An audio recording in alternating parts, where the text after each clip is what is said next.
अभी तो बच गए वो दोनों शिशु, किंतु अधिक समय तक बच नहीं पाएंगे। वो अवसर पाते ही वो दोनों आहार बन जाएंगे मुझ शिशु भक्षी के।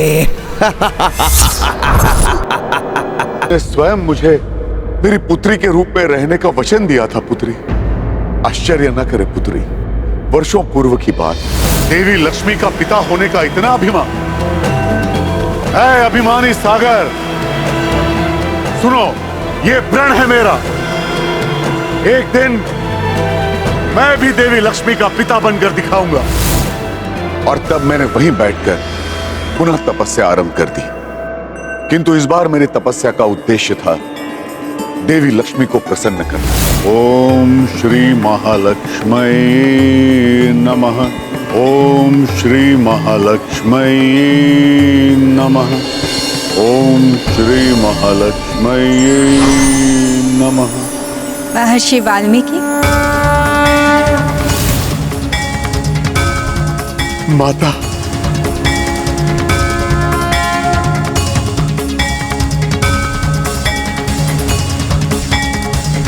माता, माता लक्ष्मी। महर्षि वाल्मीकि, आपके तपस्या ने मुझे प्रसन्न कर दिया है। आप संसार के समस्त सुख, वैभव एवं समृद्धि कुछ भी प्राप्त कर सकते थे, किंतु आपने जिस उद्देश्य से मेरी तपस्या की है, आप उसके अधिकारी हैं। मैं आपको वरदान देती हूँ, प्रभु विष्णुदेव जब श्री रामावतार लेंगे, मैं आपके आश्रम में आपकी पुत्री बनकर रहूंगी। मैं धन्य हो गया माता, धन्य हो गया मैं। तुम उन्हीं माता लक्ष्मी का नारी अवतार हो पुत्री सीता, जो मुझे पिता का सुख देने आई हो। मेरा आश्रम तुम्हारे चरणों की धूल के स्पर्श से पवित्र हो जाएगा। चलो पुत्री। हाँ माता, अपनी संतान के लिए ही चलिए, जिन्होंने तो अभी इस संसार को देखा ही नहीं है। उचित है, किंतु एक बात, मेरी भी एक प्रार्थना है। मैं कौन हूँ, कहाँ से आई हूँ, मेरी कोई भी पहचान ना तो आश्रम में, ना तो कहीं और। यहाँ तक कि मेरी होने वाली संतानों को भी नहीं बताई जाए। तब मैं आश्रम में रहूंगी। पुत्र हनुमान, तुम भी किसी को नहीं बताओगे कि मैं कहाँ हूँ,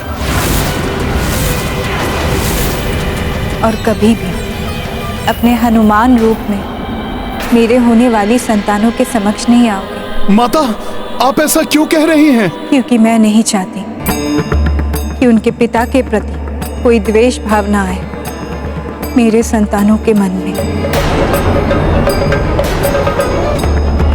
जब उन्हें ये ज्ञात हो कि उनके पिता का नाम श्री राम है, जिन्होंने उनकी माता को त्याग दिया है। वचन चाहिए मुझे आप दोनों से।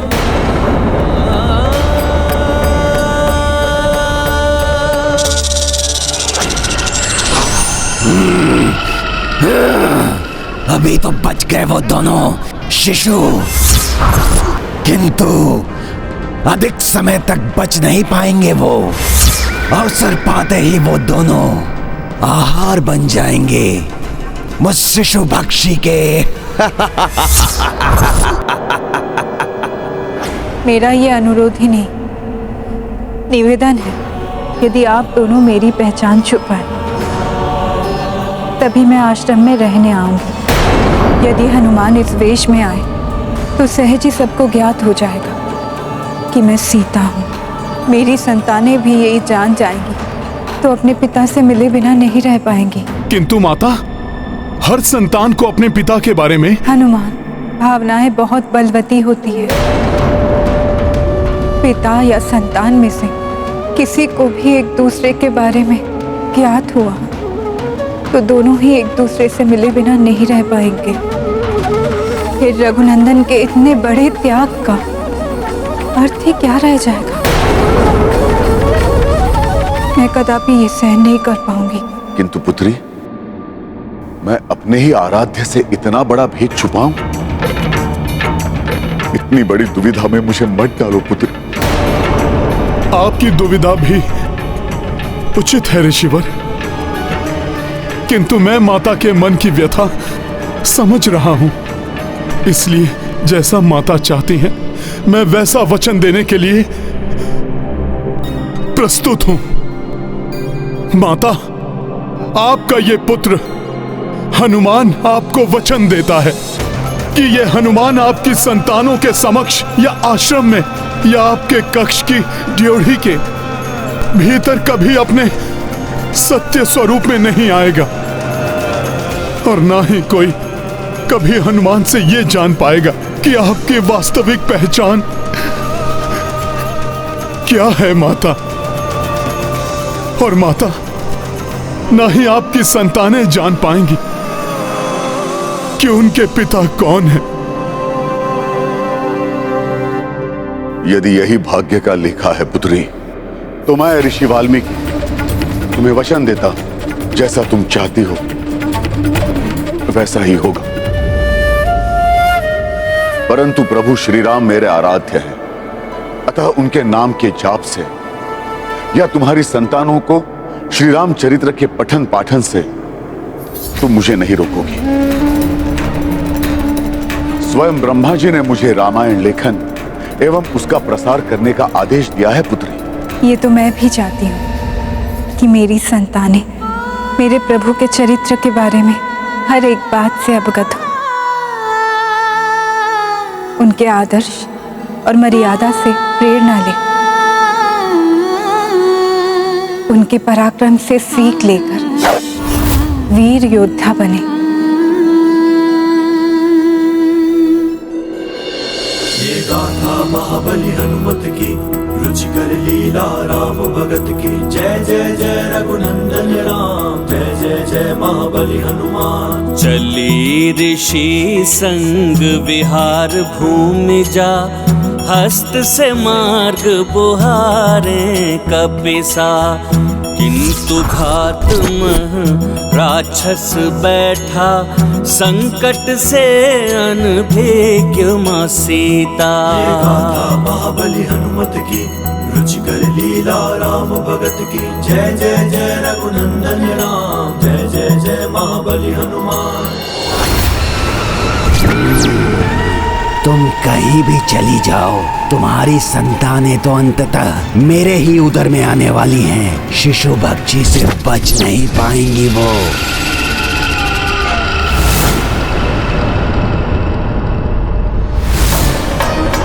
ये रथ, अशुभ रथ, जिस पर मुझे भाभी माँ को घोर वन में छोड़कर आना पड़ा, इस रथ के मैं टुकड़े टुकड़े कर दूंगा।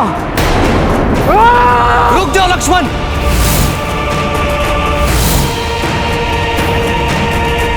क्या तुम्हारे रोष को स्वीकार है? जिस रथ पर भाभी माँ के पावन चरण अंतिम बार पड़े हो, तुम उसे तोड़कर नष्ट कर देना चाहते हो। क्या अभागा हूँ भरत भैया मैं, जो भाभी माँ को। अब तो बस यही प्रार्थना है कि भाभी माँ को किसी अच्छे आश्रम में शरण मिल जाए।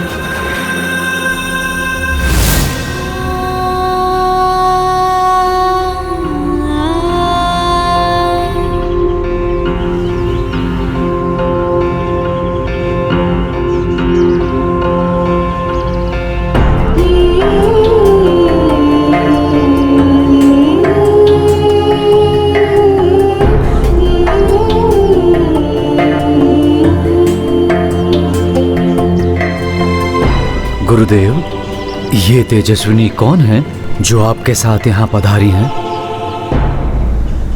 ये भूमिजा है, मेरी पुत्री।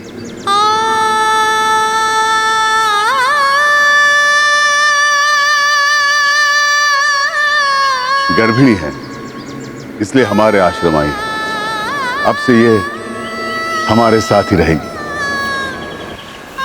पितृवर, ये तो बहुत अच्छा है। हमारे आश्रम में शिशु की किलकारियां गूंजेंगी। हाँ, बहुत आनंद आएगा।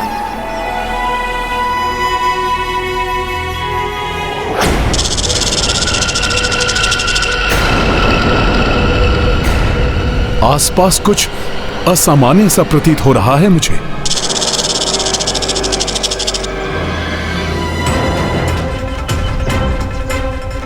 इसी ओर से ध्वनि आ रही है।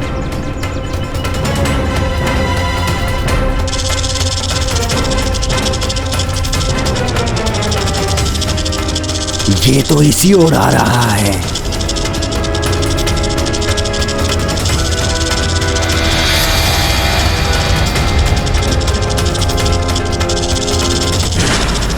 किसी आसुरी शक्ति का आभास हो रहा है मुझे। माता को वचन दिया है, मैं आश्रम के भीतर नहीं जा सकता, किंतु आसपास रहकर तो माता की सुरक्षा कर ही सकता हूं मैं। निकट ही कोई ऐसा स्थान ढूंढना होगा मुझे जहां रहकर इस पूरे आश्रम की निगरानी की जा सके।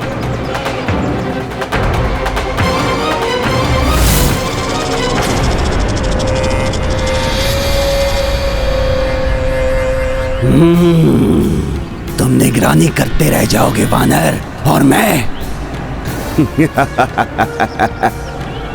मैं भक्षण कर जाऊंगा शिशुओं का।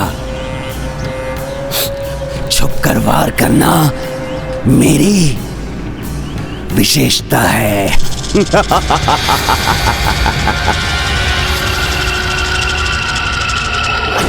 आइए भूमिजा, यहाँ कुछ क्षण विश्राम कर लीजिए।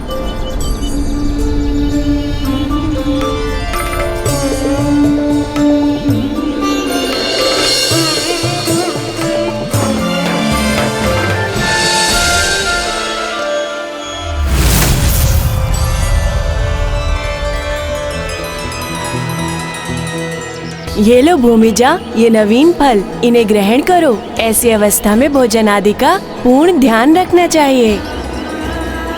ये मेवे भी ग्रहण कीजिए। गर्भस्थ शिशु के पोषण के लिए ये आवश्यक है। सब माता की सेवा में लगी हुई हैं। अब मैं निश्चिंत हूं।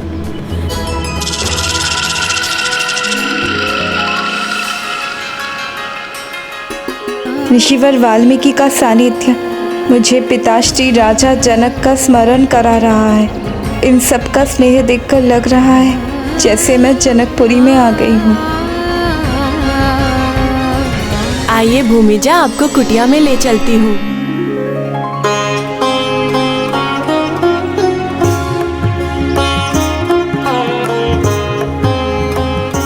माता को तो यहाँ बहनें मिल गई, पिता मिल गए, सखियां मिल गई, किंतु अयोध्या में मेरे प्रभु न जाने किस स्थिति में होंगे।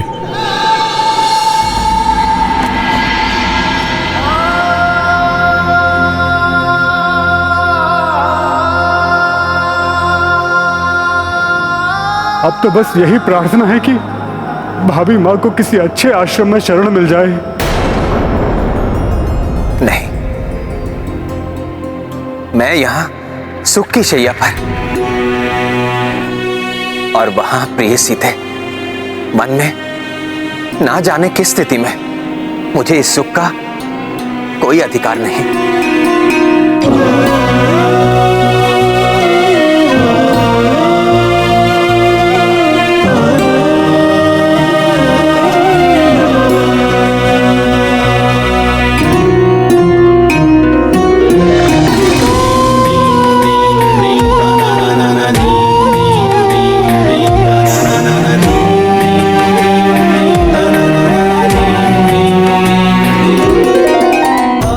के राजा राम विवश हैं, किंतु सियापति राम नहीं। मेरी अर्धांगिनी जिन सुखों से वंचित है, मैं भी उन सुखों का उपभोग नहीं करूंगा। ये एकांत मेरी प्रिय, मेरी सीते को समर्पित है। यहां तो मैं राजा राम ना रहकर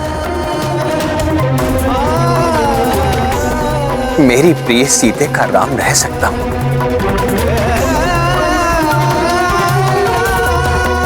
सीते, मेरी प्रिय।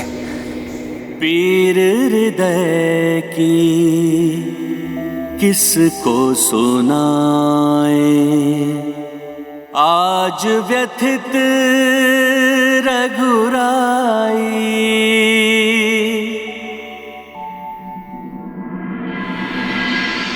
अब तो एकाकी होंगी माता। हे विधाता, ये आपने कैसा विधान लिख दिया है। मेरे प्रभु और मेरी माता के भाग्य में उधर प्रभु विरहाकुल होकर अश्रुपूरित नेत्रों से माता को स्मरण कर रहे होंगे और इधर माता भी विरह में व्याकुल होंगी।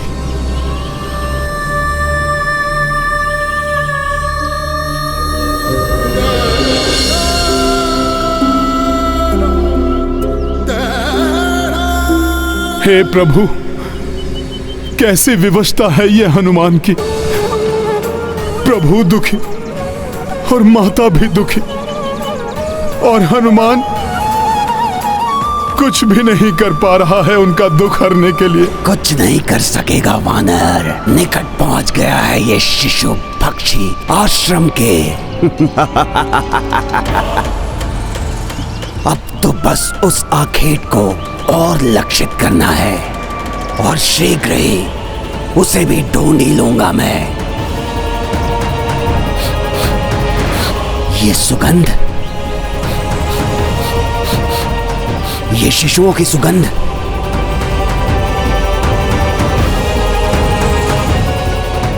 ये शिशुओं की सुगंध तो उस ओर से आ रही है।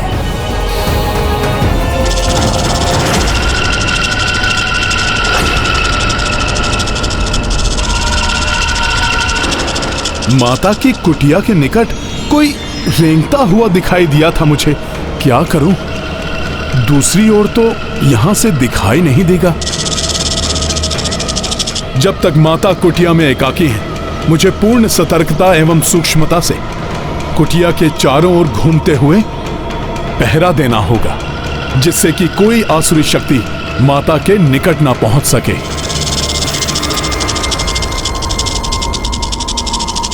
हाँ, एक पंथ दो काज।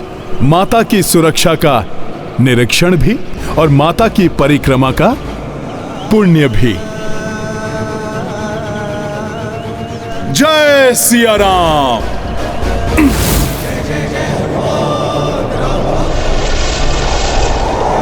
जय सिया राम। जय जय सिया राम। जय सिया राम। जय जय सिया राम।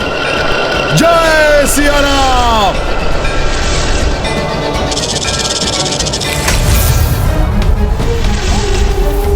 ये अकस्मात क्या हो गया? हाँ? ये तीव्र गति से क्या गया? मुझे सावधान रहना होगा। हाँ। जय सिया राम। जय जय सिया राम।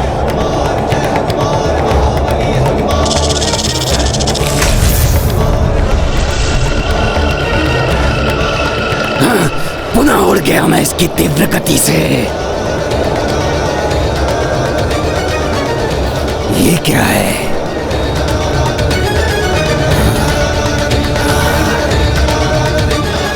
जय सिया राम। जय सिया राम। जय सिया राम। जय जय सिया राम। जय सिया राम। अच्छा, तो ये इस वानर का किया धरा है। बड़ा आकार धारण कर नहीं सकता और छोटे आकार में इस वानर के कारण प्रवेश नहीं कर सकता। देखते हैं कब तक इसकी परिक्रमा करता है। कभी तो रुकेगा और उसके रुकते ही जय सिया राम। जय सिया राम। जय सिया राम। जय सिया राम। जय सिया राम। ये चहु और गूंजता प्रभु और पुत्री सीता का नाम।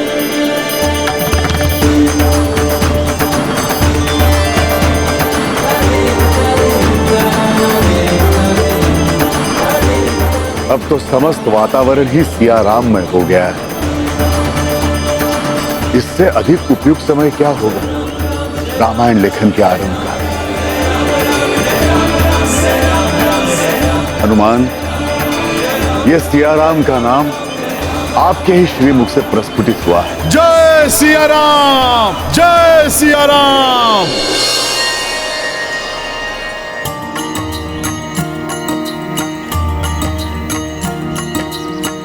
महिमा परंपार के नाम, राम सिया जय जय सिया राम।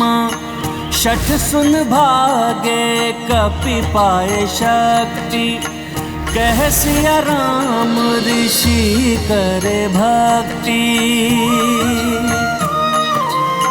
रामायण रचना आरंभा, घटना ऋषि स्मृत की विभिन्ना। उत अवध दुखी श्री रघुराई, किस विध वैदेही बिसराई। सिया राम जय हनुमान। राजसी सुख सब राघव त्यागे, सीता सम श्री राम अभागे। जो सिय सौंपी तांबुल कली का, समय के संग भई सब शुष्का। रात्र दिवस आए और जाए, एक ऋतु आए ऋतु एक जाए। भूमि जा सेवत कन्याएं, गर्भ दिवस भी चढ़ते जाएं। सिया राम जय हनुमान। रामायण पूरन हो आई, हर क्षण चौकन्ने कपिराई। शठ की निराशा बढ़ती जाए, कपि रहते अवसर नहीं पाए। सिया राम जय हनुमान।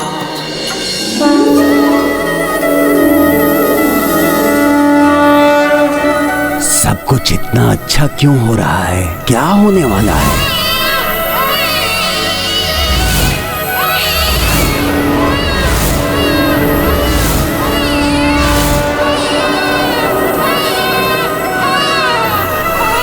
आएगा मेरा आहार, अब करूंगा मैं उसका भक्षण।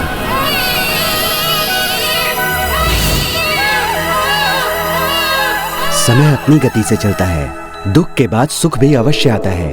आवश्यकता है तो केवल धैर्य की। ईश्वर की अनुकंपा एवं श्री प्रभु राम के नाम का प्रताप है, जो इन कुछ ही मास में मैं रामायण के 24 सहस्त्र छंदों में श्री राम के चरित्र को सहेजने में सक्षम हो पाया। अब प्रतीक्षा तो बस प्रभु के इस पावन चरित्र को संसार में प्रसारित और प्रचारित करने वाले की है।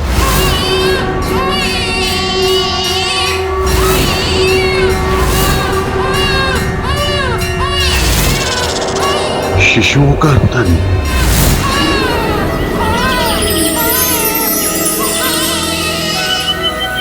लग रहा है जैसे सारा वातावरण ही खिल उठा हो। ये शिशुओं के रुदन की ध्वनि कितनी मनमोहक और लुभावनी लग रही है।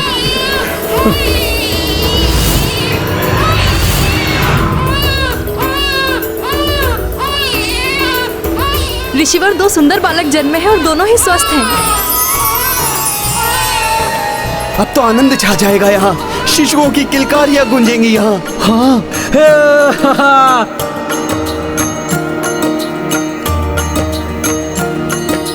जन्म दिए दो शिशु सीता, हर्षित झूमे नृत्य कपीशा। अति उल्लासित श्री हनुमाना, वाल्मीकि पर नाम श्री रामा। सिया राम कुटिया पे तितली मंडराए, पंछी कलरव गान सुनाए।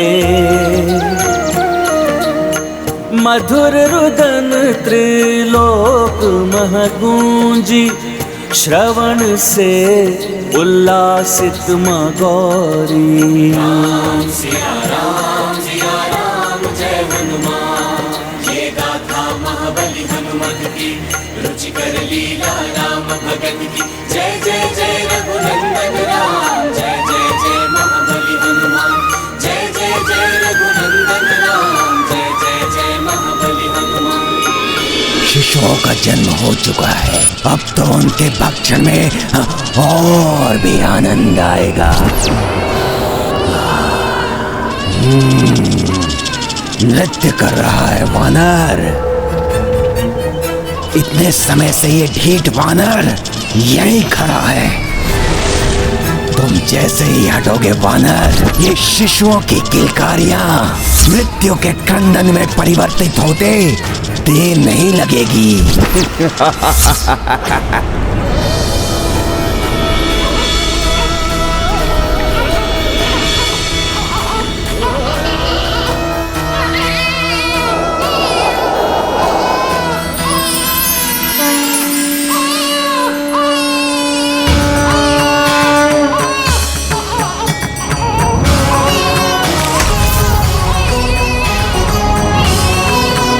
माता आ रही हैं।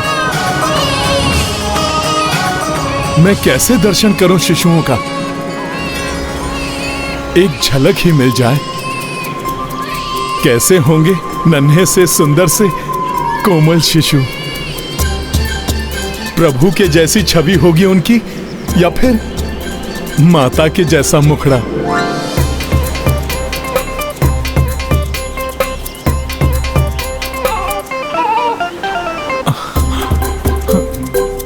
इनका मुखड़ा देखने के लिए कोई तो युक्ति लगानी होगी।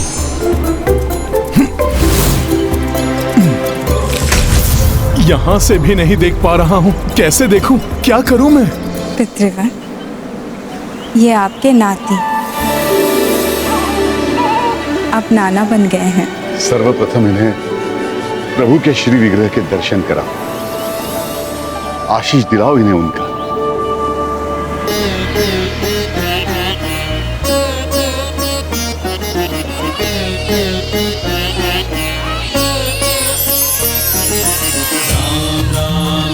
श्री राम राम राम राम राम राम राम, श्री राम राम राम राम राम राम राम, श्री राम राम राम राम राम, श्री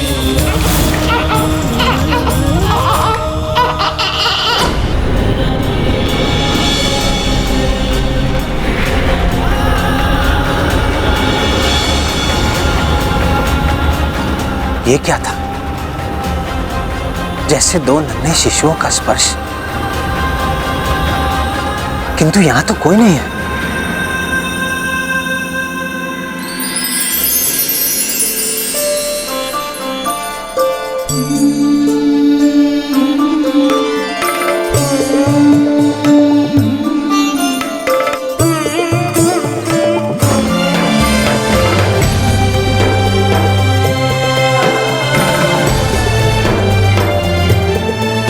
अब इन पर किसी की कुदृष्टि का प्रभाव नहीं पड़ेगा। पितृवर, आपने कोई शुभ नाम सोचा है अपने नातियों के लिए? इनके नाम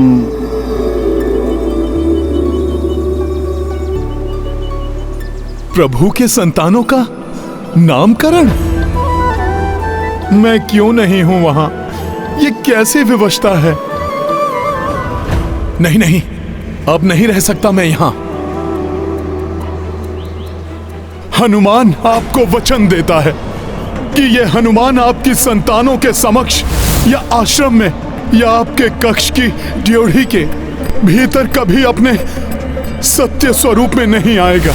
मैंने माता सीता को वचन दिया है कि मैं आश्रम के भीतर प्रवेश नहीं करूंगा। अच्छा, तो वानर के लिए आश्रम में प्रवेश वर्जित है। यदि मैं आश्रम में प्रविष्ट हो गया तब ये वानर मेरा कुछ भी अहित नहीं कर सकता। सोच क्या रहे हैं पितृगण? नाना है आप इनके, धर्म निभाइए नाना का। कोई शुभ नाम रखकर आशीर्वाद दीजिए इन्हें। इन्होंने तो स्वयं ही अपने नाम चुन लिए हैं।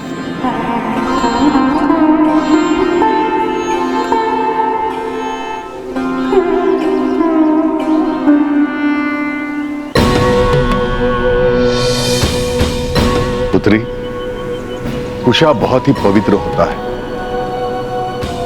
इन दोनों ने स्वयं ही कुशा को पकड़कर संकेत दिया है। इन चिरंजीव ने कुशा का ऊपरी भाग पकड़ा था, अतः इनका शुभ नाम होगा कुश। और इन भाग्यवान ने निम्न भाग पकड़ा है, अतः इनका शुभ नाम होगा लव। इन जुड़वा भाइयों को लव कुश के नाम से जानेगा यह सारा संसार।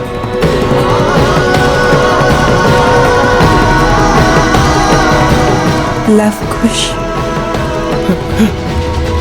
लव कुश, लव कुश, लव कुश। बहुत ही सुंदर और प्रिय नाम है लव कुश। प्रभु को ज्ञात होगा तो वो बहुत प्रसन्न हो जाएंगे।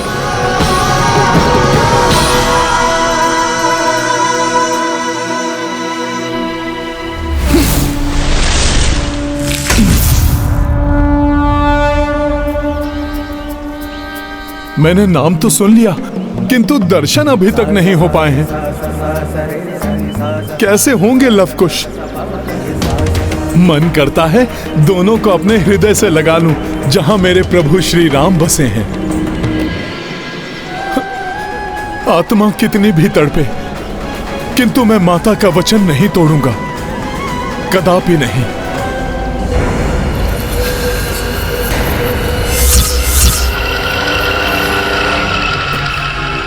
मेरी ये दशा हो रही है, यदि प्रभु को ज्ञात हुआ तो उनकी व्यथा, उनकी विवशता की तो कोई सीमा ही नहीं होगी। आज मेरा हृदय इतना व्याकुल क्यों हो रहा है? इतने मास बीत गए, किंतु आज एकाएक मुझे शिशुओं का आभास क्यों हो रहा है? अवश्य ही मेरी सीते मुझे बहुत अधिक स्मरण कर रही है। मेरी सीते की मुझे एक झलक मिल जाए, बस एक झलक ही मिल जाए लव कुश की, तो हनुमान का हृदय शांत हो जाए। माता, अब आप ही मुझे लव कुश के दर्शन कराइए।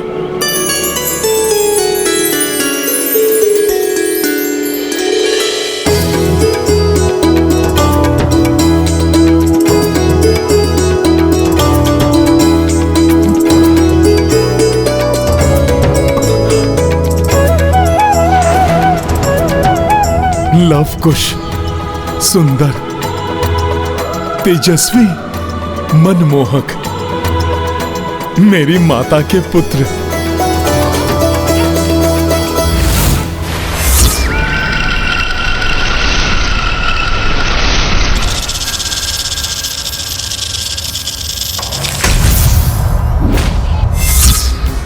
पुनः यह वानर आ गया मध्य में। कितनी भी बाधा उत्पन्न कर ले ये वानर, कितने भी दिन बीत जाएं, किंतु मुझे आश्रम में प्रवेश करने से तुम रोक नहीं पाओगे। बस एक अवसर और बलि चढ़ जाएगी दोनों शिशुओं की इस शिशु भक्षी के हाथों।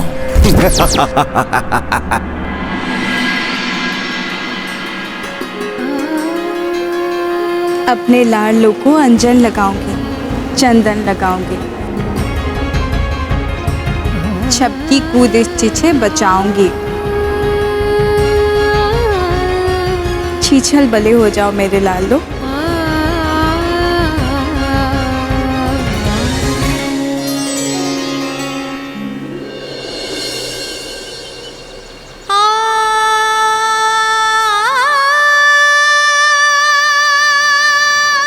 अभी तो माता उत्साहित थी, फिर माता अकस्मात ही दुखी क्यों हो गई? प्रभु के श्री विग्रह को देखकर अश्रु निकल पड़े हैं माता के। ऐसा क्यों?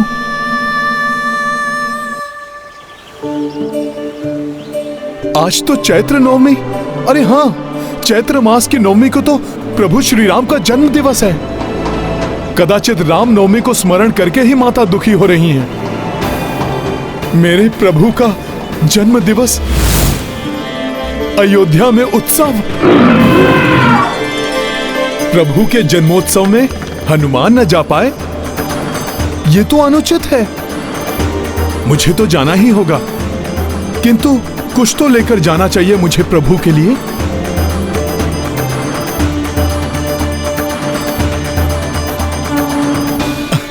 जय श्री राम। प्रणाम ऋषिवर। ऋषिवर, आज रामनवमी है, प्रभु का जन्म दिवस। आज मैं आपसे कुछ निवेदन करना चाहता हूं। हाँ हनुमान, बताइए क्या करना है। ऋषिवर, यदि माता के हाथों से बनी हुई खीर मिल जाए तो मैं उसी से प्रभु के जन्म दिवस पर उनका मुंह मीठा करा दूं।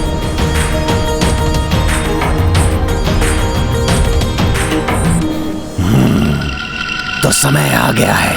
मुझे सतर्कता के साथ आश्रम के निकट ही रहना होगा। जैसे ही वानर जाएगा और मैं आश्रम में प्रविष्ट हो जाऊंगा।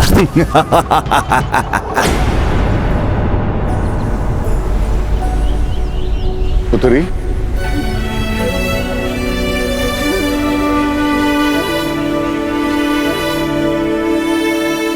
आज मेरा बहुत मन कर रहा है खीर खाने का, किंतु तुम्हारे हाथ की बनी हुई बनाओगी ना अपने हाथों से खीर? अवश्य पितृवर, मैं अभी बना कर लाती हूँ।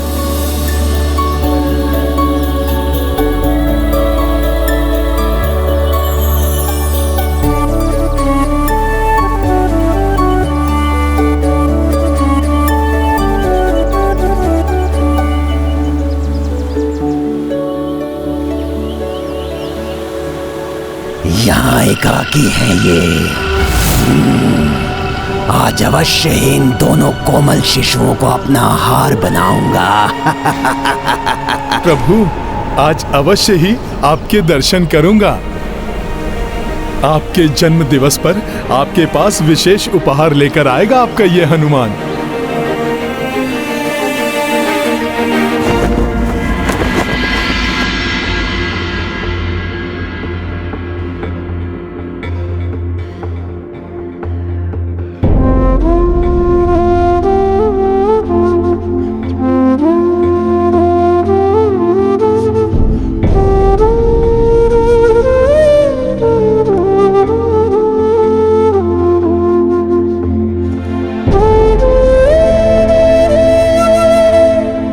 विभिन्न राज्यों से कई राजा महाराजा आए हैं यहाँ। सभी मेरे प्रभु को कुछ न कुछ भेंट दे रहे हैं। कहाँ है वो असीम सुख जो प्रभु दर्शन से मुझे सदैव प्राप्त होता था? कदाचित प्रभु के असीम दुख के कारण उनका ये तुच्छ भक्त भी दुखी है। महाराज श्री राम, ये भेंट आपके लिए, आपके जन्म दिवस की शुभकामनाओं के साथ। संपूर्ण अयोध्या उत्साह में डूबा हुआ रामनवमी का उत्सव मना रहा है, किंतु स्वयं प्रभु श्रीहीन प्रतीत हो रहे हैं। प्रभु दुखी हैं, समस्त भ्राता भी दुखी हैं। प्रतीत होता है माता के जाते ही जैसे समस्त सुख चले गए हो भवन से। अब ये दुख और नहीं देख सकता मैं। प्रभु को सब कुछ बता दूंगा मैं कि माता वाल्मीकि ऋषि जी के आश्रम में है एवं उन्हें 2 जुड़वा पुत्र रत्नों की प्राप्ति हुई है। प्रभु को कुछ तो प्रसन्नता मिले।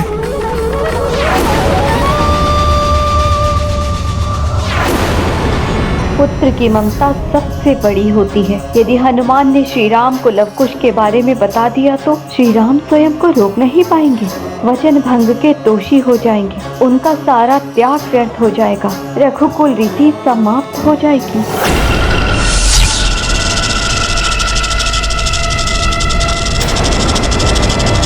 अब आज मुझे कोई नहीं रोक पाएगा। अब रुकूंगा नहीं। उपहार के रूप में उन्हें ऐसा समाचार दूंगा जो मेरे प्रभु को प्रसन्न कर देगा।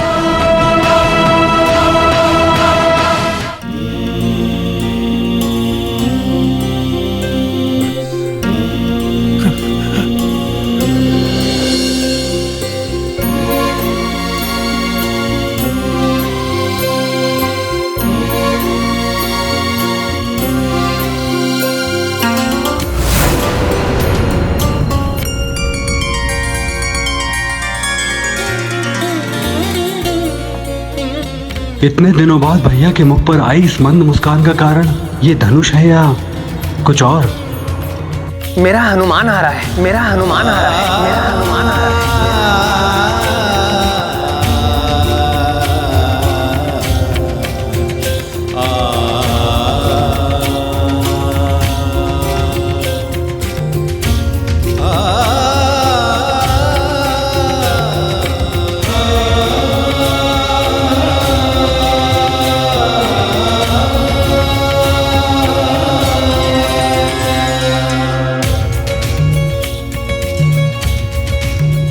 इतने समय पश्चात प्रभु के दर्शन पाकर आज मैं तृप्त हो रहा हूं।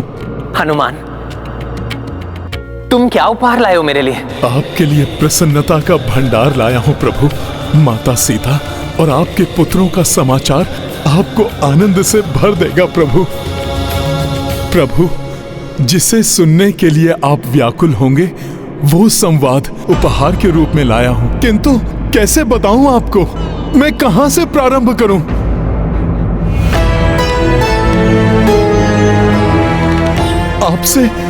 आपसे विलग होकर माता। अच्छा पुत्र हनुमान,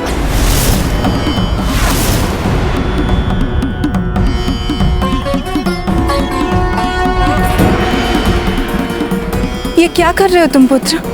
क्या तुम रघुनंदन राजा राम को पुनः दुविधा में डालना चाहते हो?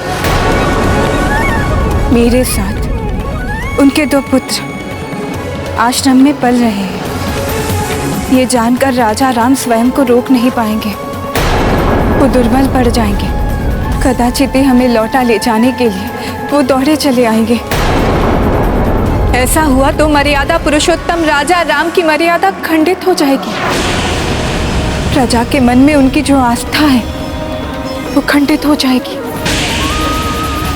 ऐसा हुआ तो राजा राम राजधर्म की परीक्षा में असफल हो जाएंगे। पुत्र हनुमान, क्या तुम उन्हें विफल करना चाहते हो?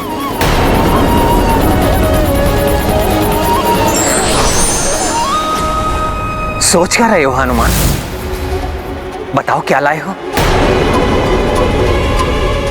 अरे तुम तो अभी भी नहीं बता रहे हो क्या लाए हो मेरे लिए। हनुमान, संकोच मत करो।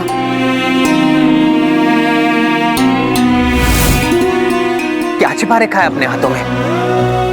बताओ मुझे, बताओ हनुमान। मेरे हाथ में तो बस खीर का एक कटोरा है प्रभु। इस भरी राजसभा में जहां सभी आपके लिए दिव्य और भव्य उपहार लाए हैं, मैं अपने प्रभु को खीर का कटोरा कैसे दूं?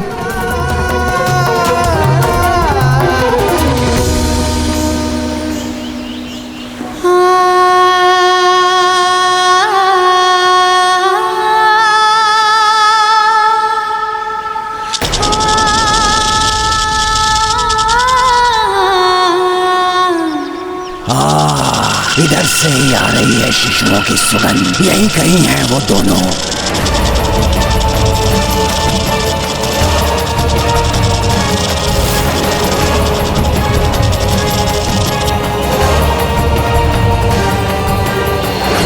अपना हाथ बढ़ाओ हनुमान, दिखाओ मुझे क्या लाए हो।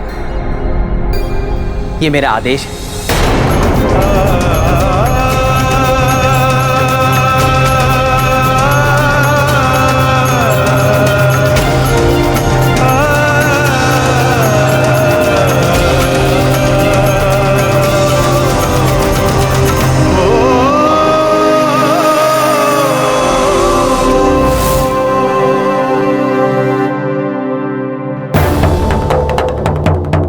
खीर? ये खीर कहां से लाए हो हनुमान? क्या उत्तर दूं मैं? प्रभु से ना सत्य बोल सकता हूं और ना ही असत्य।